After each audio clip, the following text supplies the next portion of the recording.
Sir ma'am হোস্টেলের কথা কী বলবো, আমি হোস্টেলে যাওয়ার আগে আমি জানতাম আমাদের প্রধান খাদ্য ভাত। হোস্টেলে যাওয়ার পর আমি দেখছি বাংলাদেশের শেষ খাদ্যও ভাত। আমাদের হোস্টেলের স্লোগান ছিল কি, সকাল দুপুর রাত 3 বেলা ভাত। এমনকি ইভিনিং স্ন্যাক্সও আমাদেরকে ভাত দিত। আমরা এতটা ভাত খাইতাম, অন্যান্য পোলাপাইনদের ঘামাসি উঠতো, আমাদের ভাত উঠতো। মানুষ দিন আই না দিন খায়, আমরা ভাত আই না ভাত খাই।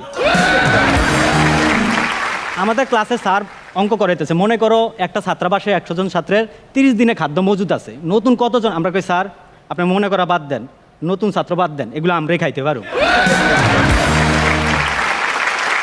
তুষার ভাই, 3 বেলা ভাত খাওয়ার পর যখন রাতে পড়ার টেবিলে বসি, সামনে বিজ্ঞান বই, পেটে হচ্ছে ভাতের গোডাউন, ব্রেন সিগন্যাল দিতেছে এত সাহস কই থেকে আসে, ইসলাম শিক্ষা খোল।